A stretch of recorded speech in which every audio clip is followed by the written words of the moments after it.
Je suis Bernard Denis, président de l'Union francophone des patients partenaires.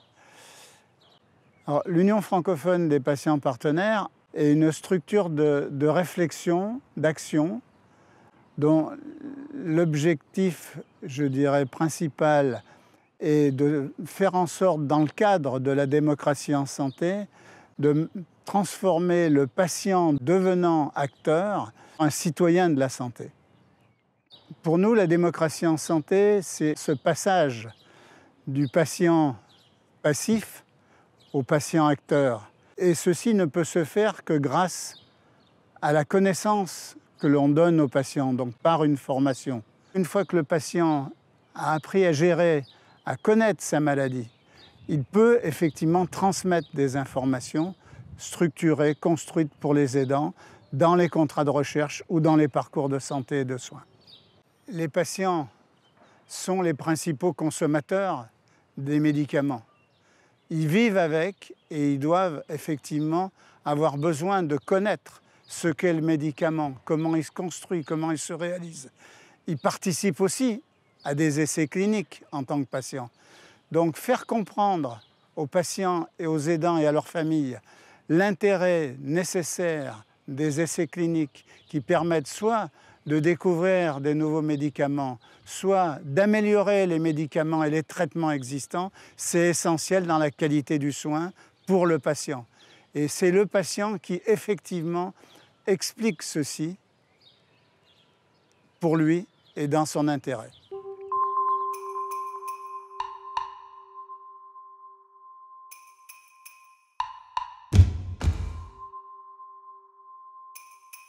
J'aurais besoin de comprendre comment fonctionnent les essais cliniques. Quelles sont les différentes étapes, comment on évalue la toxicité des médicaments, comment on les met sur le marché, comment tout ça fonctionne. Alors c'est un processus qui est complexe mais linéaire. De façon générale, on va évaluer à la fois les bénéfices et les risques des médicaments avant leur mise sur le marché. Donc de façon générale aujourd'hui, la majorité des traitements sont issus de synthèse chimique. Ensuite, on va distinguer la phase préclinique où le médicament est d'abord testé en laboratoire, c'est ce qu'on appelle les études in vitro. Ensuite, on les teste chez l'animal. On essaie aujourd'hui de réduire l'utilisation d'animaux, mais en pratique, ça reste indispensable, surtout pour les études de toxicité. Ensuite, on va passer à la phase clinique, où le médicament est testé chez l'homme. C'est ça qu'on appelle les essais cliniques. Là, on va passer par différentes étapes successives, qu'on appelle des phases. Donc, schématiquement, les phases 1 vont correspondre aux premières administrations chez l'homme, et le but, c'est d'évaluer la toxicité potentielle de ces médicaments, pour les retirer du développement s'ils sont toxiques. Les phases 2, ce sont des études où on va rechercher la dose efficace du médicament. Donc on va tester différentes doses et en choisir une.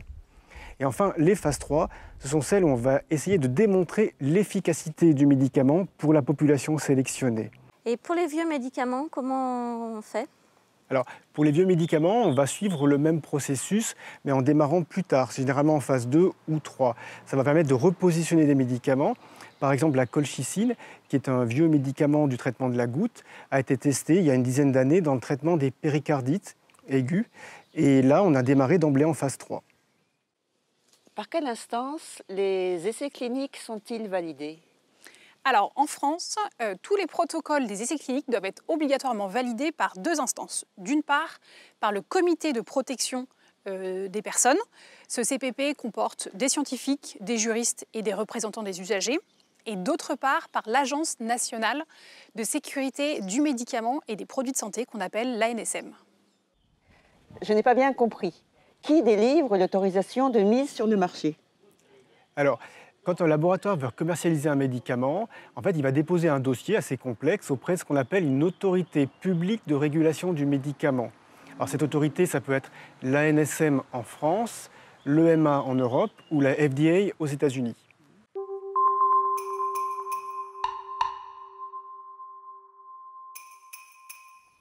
Et comment on évalue les effets indésirables ? C'est une excellente question. Les différentes phases de développement des médicaments qu'on a vues tout à l'heure ont pour objectif d'éliminer rapidement les médicaments qui seraient peu efficaces ou toxiques. Après, on fait des études de phase 3. Par contre, ces études de phase 3, elles sont construites en grande majorité des cas, pour évaluer en priorité l'efficacité du médicament et moins ses effets indésirables. Donc on va quand même noter tous les effets indésirables qui surviennent, mais il suffit que cet effet indésirable soit rare ou peu fréquent pour qu'on ait du mal à le détecter et à l'attribuer au médicament.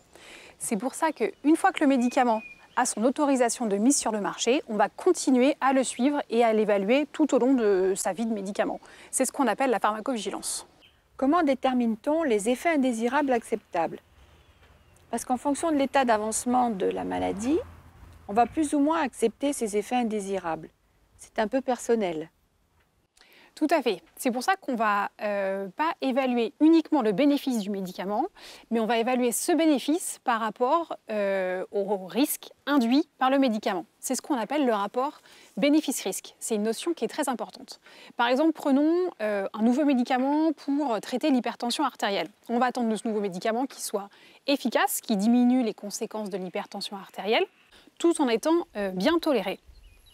Par contre, si on est en cancérologie, on peut parfois autoriser un médicament qui aurait des effets indésirables plus graves, à condition que le médicament soit efficace pour ralentir la progression du cancer. Donc on voit bien que cette notion de rapport bénéfice-risque, elle est très importante et elle prend en compte non seulement le médicament, mais aussi la pathologie qu'on cherche à traiter.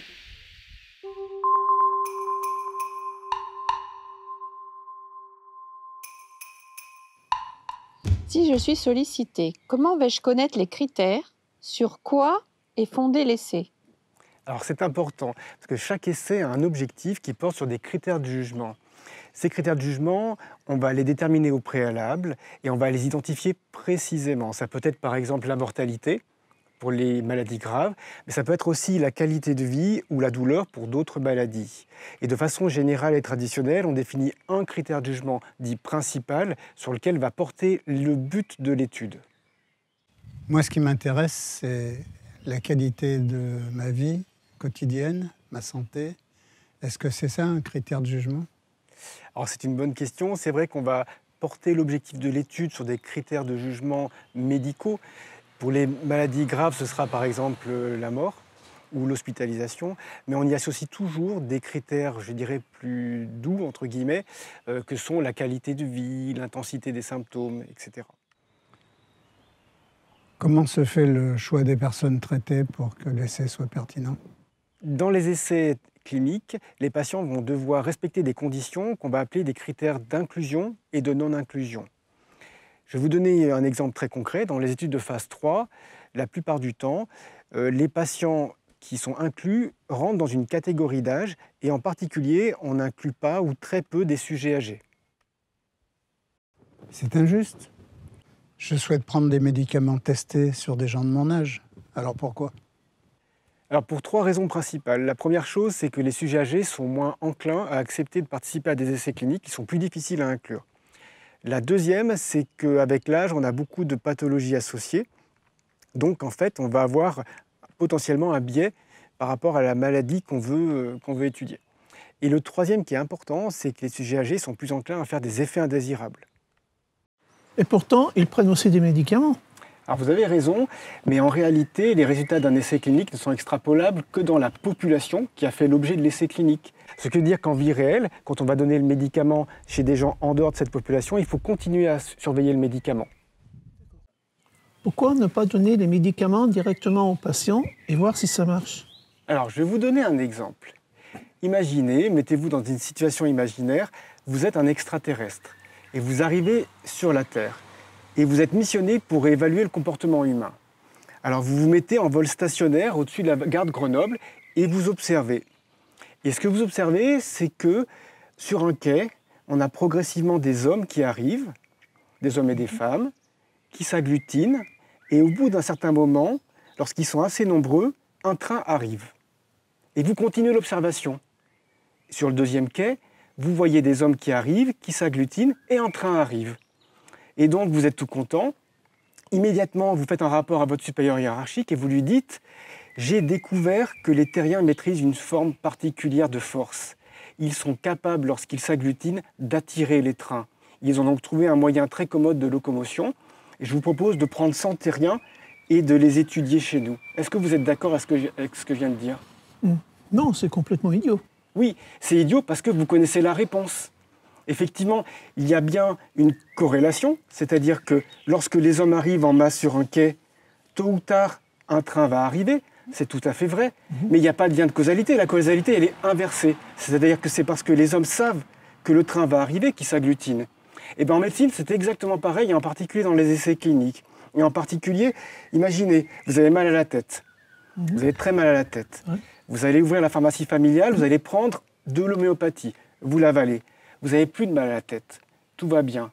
Et ben vous ne pouvez pas plus en conclure que l'homéopathie marche. Ça peut très bien être l'effet temporel de la maladie et le mal de tête a pu partir tout seul. Donc ce que je veux dire, c'est que deux choses corrélées n'ont pas forcément un lien de cause à effet si évident. D'accord.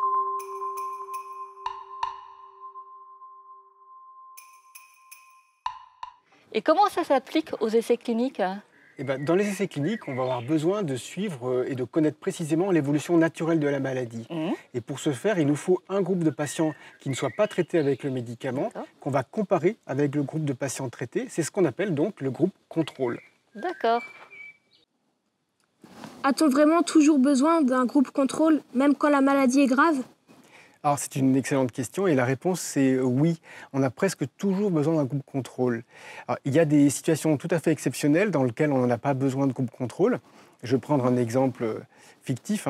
Imaginons, Jeanne, que ton grand-père en fait se taille un cerisier et se coupe un doigt avec une tronçonneuse. Il va aller à l'hôpital et le chirurgien va lui réimplanter son doigt. Eh bien, pour savoir si l'intervention du chirurgien est efficace, je n'ai pas besoin de groupe contrôle pour une raison toute simple, c'est que contrairement aux salamandres, les doigts chez l'homme ne repoussent pas spontanément. Donc en fait, j'ai mon contrôle. Je sais que si le chirurgien n'opère pas, j'ai 0% de chance que mon doigt repousse. Mais cette situation-là, elle est tout à fait exceptionnelle et en pratique, on la rencontre presque jamais. D'accord. Pourquoi va-t-on tirer au sort mon traitement? Alors, vous avez compris qu'on a besoin d'avoir un groupe traité et un groupe non traité qui va nous servir de contrôle. Par contre, ce contrôle, il va nous servir à rien s'il n'est pas strictement identique et comparable au groupe traité. Donc, pour remédier à ça, on va faire un tirage au sort des patients pour les attribuer dans le groupe traité ou le groupe non traité. Ce tirage au sort, qu'on appelle aussi la randomisation, va nous permettre d'éviter de sélectionner les patients dans un groupe ou dans un autre. Et qu'est-ce que c'est l'effet placebo? Alors, l'effet placebo, c'est l'effet positif que j'attribue au fait que mon médicament serait efficace. Dans les essais cliniques, on utilise quasi exclusivement ce qu'on appelle le double aveugle, non pas pour éliminer cet effet placebo, mais pour qu'il soit le même dans les deux groupes traités et non traités. Non, j'ai pas tout compris. Alors, Sandrine, si je me permets, je vais compléter ce qu'a dit Marion. En fait, je vais vous donner un exemple. Imaginez que vous ayez été opéré d'un ligament du genou et vous avez très mal. Vous appelez l'infirmière, vous voyez l'infirmière rentrer dans la chambre, elle prend un plateau sur lequel il y a une seringue avec un liquide translucide et elle vient et elle vous l'injecte alors que vous la voyez. Et vous avez moins mal. Et en fait, dans la seringue, il n'y a rien que du sérum physiologique. Et bien, l'effet que vous avez ressenti, c'est ça l'effet placebo. Donc si je suis dans le groupe de contrôle, du coup là je vais avoir l'effet placebo. Alors c'est une bonne question, mais c'est encore plus compliqué. Parce qu'on peut très bien avoir un groupe contrôle sans médicament, donc sans réel effet placebo. C'est-à-dire un groupe contrôle historique. Donc quand on va avoir un médicament et qu'on va donner un médicament qui ressemble au médicament sans l'être, ça c'est le placebo. C'est là où vous allez avoir l'effet placebo. Mais dans ce groupe-là, ce qu'on va observer, ça va dépendre de 3 facteurs. L'évolution naturelle de la maladie, parce que votre maladie, elle n'est pas forcément stable dans le temps. L'effet placebo, s'il y a un médicament donné ou quelque chose qui est donné. Et puis un troisième élément qui est un peu compliqué, qu'on appelle la régression à la moyenne. Alors, régression à la moyenne, c'est quoi? Alors la régression à la moyenne, c'est un phénomène mathématique qu'on va observer dans toutes les situations dans lesquelles on a une valeur continue qui est seuillée. Je vais vous prendre un exemple pour simplifier tout ça. Il y a, dans les années 50-60, dans les manuels d'instruction de l'armée de l'air, on conseillait aux instructeurs de ne jamais féliciter un jeune aspirant pilote qui avait réussi un bel atterrissage. Pourquoi? Parce que les instructeurs s'étaient aperçus que lorsqu'on félicitait les pilotes, généralement, les atterrissages suivants, ils étaient chaotique.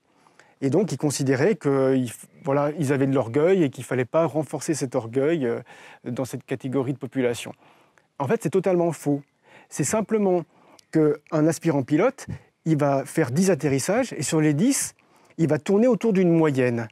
Et que lorsque l'atterrissage est extrêmement bien réussi, vous le prenez au sommet de sa performance. Et donc, statistiquement, la fois d'après, il va tendre à être moins bon. Donc en fait, ils avaient une observation qui était juste, mais une interprétation qui était erronée. Et c'est ça, la régression à la moyenne. Mais un malade, dans le groupe placebo, il n'a pas son traitement. Alors que le malade, il voudrait être traité et non pas avoir un effet placebo. C'est pas juste. Alors, moi, je ne suis pas d'accord. Je pense au contraire, c'est tout à fait juste et c'est même éthique de faire l'essai clinique dans ce cas-là.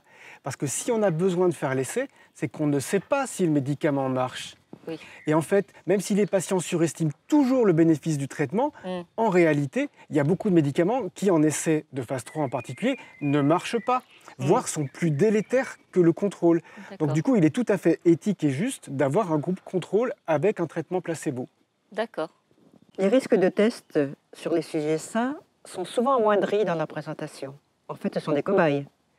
Alors Geneviève, vous abordez un mot important qui est le terme de cobaye. Et il se trouve que je ne suis pas d'accord. C'est-à-dire pour moi, un cobaye, c'est un petit animal de laboratoire à qui on fait subir des expérimentations sans son consentement. Le cobaye, lui, n'a rien demandé à personne. Les sujets sains qui se prêtent à la recherche, ils sont informés, ils sont même très informés sur les risques et potentiels bénéfices de l'étude. Alors c'est surtout pour les risques. Et ils signent un consentement. Et deuxièmement, ils ont la possibilité de se retirer de l'essai à tout moment. Et ils le savent. Donc pour moi, ce ne sont pas des cobayes. Ils ont consenti, ils sont d'accord et ils ont leur motivation. Un vrai cobaye, pour moi, c'est un patient qui serait testé pour un médicament sans le vouloir ou sans le savoir. Ah oui, d'accord. Ok, merci.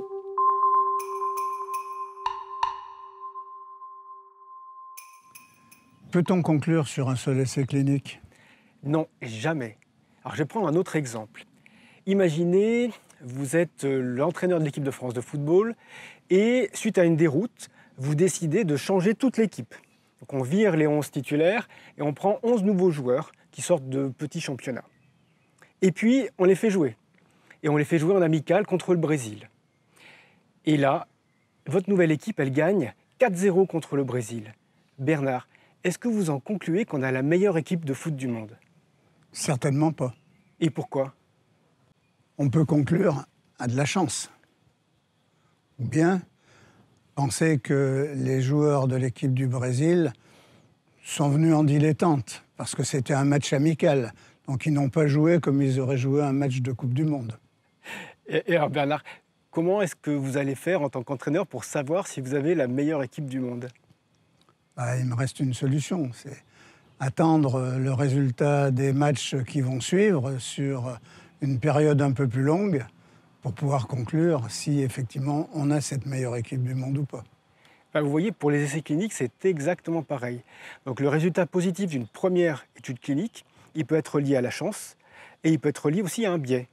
Et en fait, on considère qu'on prend à peu près 5% de chances de conclure à tort que le premier essai est positif dans un essai. Ce qui veut dire que si on veut être sûr, il faut qu'on ait un deuxième essai, idéalement dans une autre population ou un autre pays, pour pouvoir conclure formellement à l'efficacité du traitement. Alors en tant que patient, je suis heureux d'avoir appris qu'effectivement, ne conclure que sur plusieurs essais était absolument nécessaire dans l'intérêt du patient. Voilà, c'est exactement comme avec le foot. J'ai une question importante. En situation de crise, est-il vraiment moral de faire des essais cliniques? Alors c'est une question importante et c'est vrai que tout le monde se l'est posée. Et ma réponse personnelle est très claire, c'est qu'il ne serait pas éthique de ne pas faire d'essais cliniques. Pourquoi? Parce que notre objectif global, en tant que professionnel de santé, c'est d'améliorer l'état de santé de la population. Et si on ne fait pas d'essais cliniques, on n'a pas de certitude scientifique. Ça veut dire qu'on va donner des traitements dont on ne connaît pas l'efficacité, au risque d'avoir des effets indésirables. Peut-on faire des essais sans avertir le patient? Alors non, absolument pas. En Europe, depuis le procès du Nuremberg, il est obligatoire d'avoir un consentement du patient avant toute recherche sur le médicament. Aujourd'hui, concrètement, le patient doit recevoir une information qui va être à la fois orale et écrite. Donc le responsable de l'essai clinique va donner au patient un document qui récapitule le protocole, les objectifs, les droits du patient. Donc le patient va lire ce document. C'est vrai que c'est un document qui est long et peu lisible. Donc le patient peut ensuite poser toutes les questions qu'il souhaite à l'équipe médicale. Et en fonction, il choisit de signer ou pas le consentement à cette étude. J'ai lu un article sur Internet qui parlait d'essais adaptatifs. Pouvez-vous m'expliquer ? Alors, je vois que vous êtes bien au courant de l'actualité, bravo. Alors, effectivement, traditionnellement, en fait, les essais thérapeutiques, on suivait un plan très, très strict qui était le même tout au cours de l'étude. Et puis, on s'est aperçu qu'en termes de gestion de l'essai, il était préférable parfois d'adapter l'essai aux conditions des résultats. C'est ce qu'on appelle un essai adaptatif, à la condition que tout ceci soit écrit au début. Pourquoi les essais cliniques sont-ils aussi longs et aussi compliqués ? Ne dit-on pas qu'en France, nous sommes excessivement bureaucratiques ? Alors, ce n'est pas qu'en France, c'est de façon générale. Les essais cliniques, c'est vrai, c'est long. Pourquoi ? Parce que c'est long à concevoir, c'est long à réaliser et c'est long à analyser. Cependant, il faut bien se rendre compte qu'une fois que l'essai clinique est terminé et qu'on a le résultat, il peut changer la pratique médicale. Donc je dirais ce temps long, parfois il est nécessaire pour adapter la pratique médicale pour 10 à 20 ans qui suivent. Donc en fait, cette longueur n'est que bénéfique pour le patient. Alors, on a toujours besoin d'aller plus vite. Simplement, c'est qu'il y a des moments où il faut un certain temps et on voit que dans toutes les situations de crise, les essais thérapeutiques arrivent un petit peu après les études observationnelles parce qu'ils sont plus compliqués à mettre en œuvre. En fait, nous, les patients partenaires, ce qui nous importe, c'est d'apprendre, c'est de comprendre. Pour nous, pour vivre avec nos pathologies, nous sommes les premiers consommateurs des médicaments. Donc, les essais cliniques ont véritablement un sens quand on a compris cette mission. Et grâce à cette compréhension, grâce à cet apprentissage, notre co-construction est à ce moment-là possible avec les soignants et ne peut se faire que en soignants et patients ensemble.